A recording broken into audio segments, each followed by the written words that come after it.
שלום ילדים, היום אנחנו התחלנו את ספר שופטים שהוא הספר השני בסדרת הנביאים לאחר שסיימתם את ספר יהושע. למעשה אנחנו התחלנו לקרוא על התקופה החדשה בתולדות עם ישראל, תקופה שהיא די בולטת בהשוואת הפסוקים הראשונים של ספר שופטים לעומת ספר יהושע. תנסו להיזכר בהבדל שאנחנו ראינו.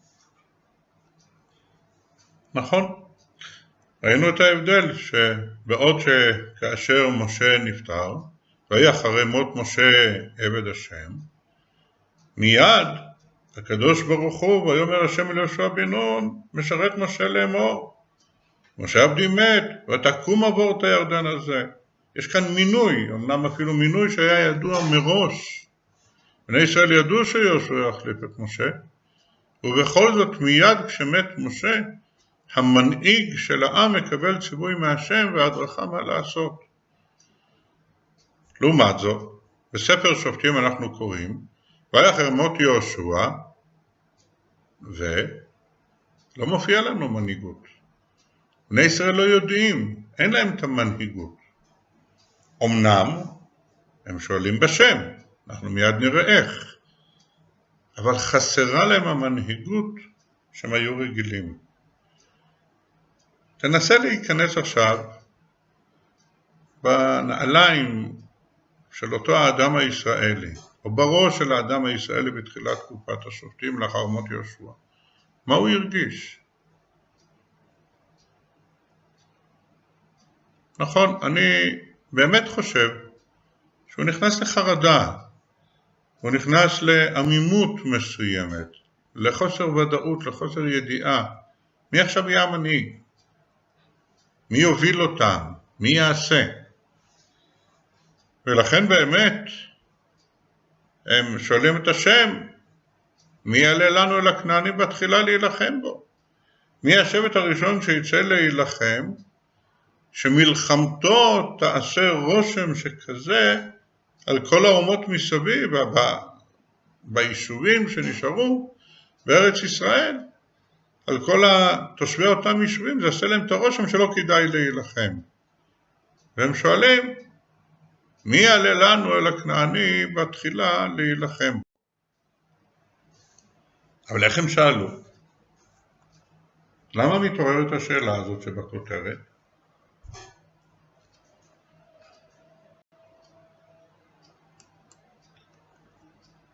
מצודת דוד ענה על השאלה הזאת.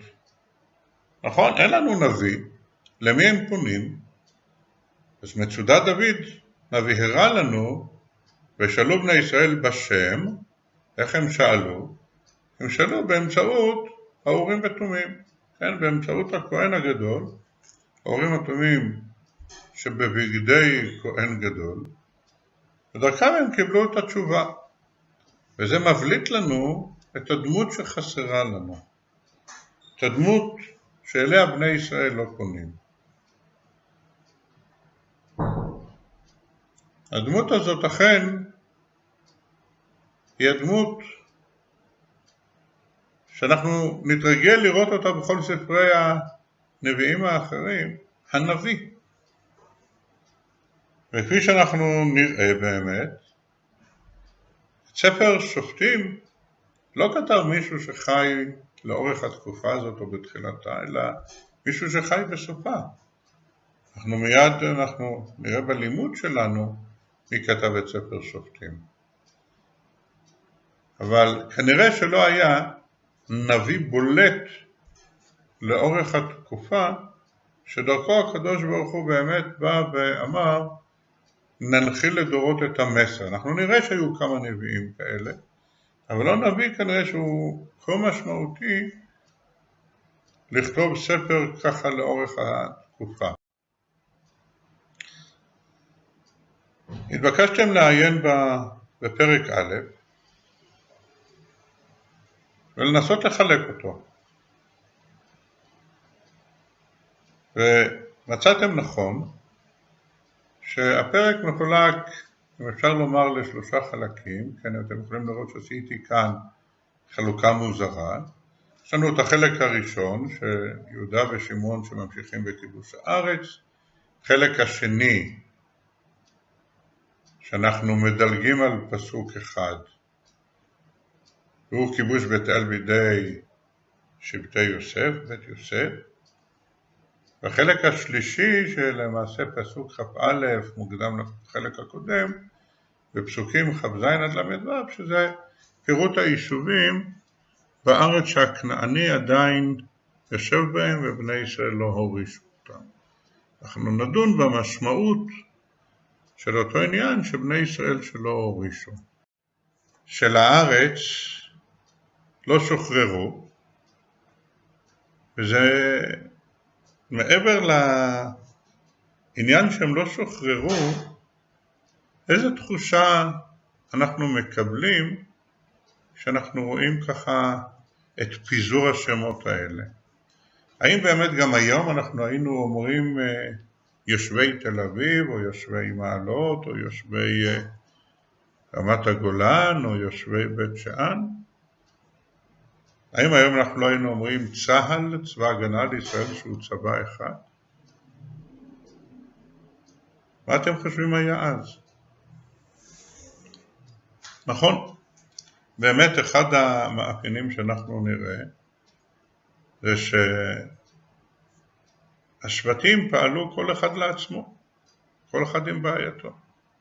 אבל אנחנו נחזור עוד לעיין בפרק. אנחנו היום לא עיינו בפרק בצורה מעמיקה, אנחנו רק עשינו היכרות בשביל לדעת לקראת מה אנחנו נכנסים. אנחנו נחזור עכשיו טיפה לאחור וננסה להבין את המשמעות שיש חלקים בארץ שלא נכבשו. ותחשבו על השאלה, איזה שאלה מתעוררת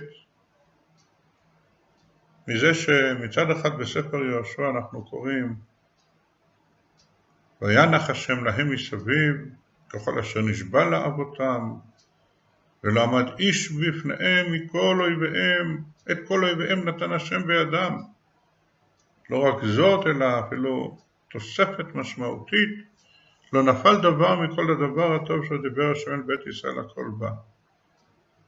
איזו שאלה עולה לכם בראש בהשוואה בין הפסוקים האלה ביהושע לבין מה שאנחנו ראינו עכשיו?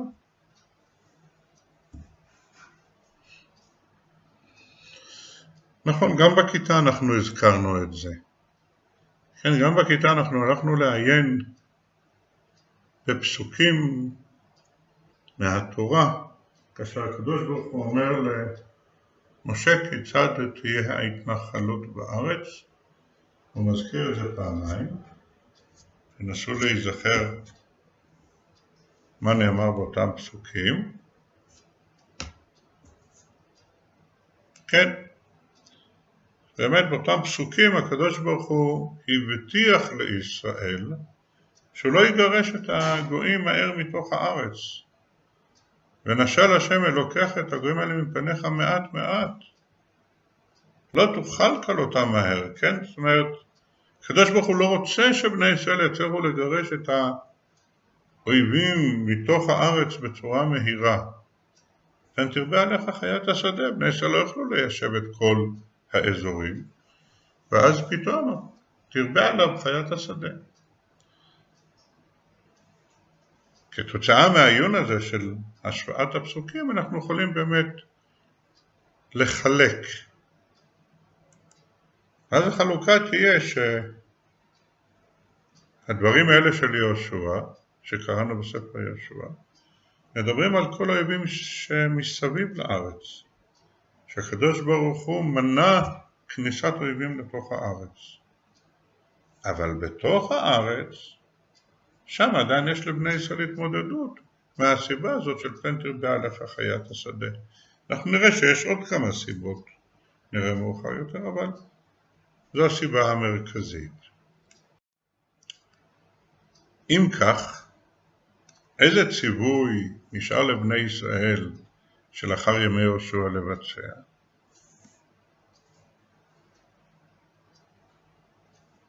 נכון? באמת, כמו שאנחנו דיברנו, הציווי של להוריש את הארץ. ובואו נראה איך בני ישראל מתייחסים לציווי הזה בשתי התקופות. בתקופת יהושע ובתקופה שלאחר ימות יהושע, לאחר מותו. אז מהי הסיבה ליורשת הארץ בימי יהושע? אנחנו רואים. נכון, לא יכלו. אפשר לבוא אליהם בטענות אם הם לא יכלו. אבל מאידך, איך זה כתוב בשופטים? האם הם באמת לא יכלו? אנחנו לא מוצאים את הביטוי הזה. אנחנו מוצאים את הביטוי לא הורישו. כנראה שהם התעצלו, לא רצו. היו להם סיבות שזה היה להם טוב. אנחנו מיד נראה את הסיבות האלה. אותו דבר אם נסתכל גם לגבי בני מנשה, דוגמה נוספת. מה הסיבה בספר יהושע שבני מנשה לא הורישו את הערים שהכנעני נשארו?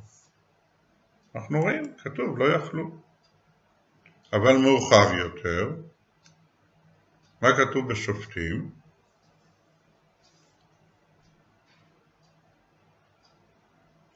פה אנחנו כבר מוצאים סיבה נוספת בשופטים, לכך שבני מנשה לא רצו להוריש אותם.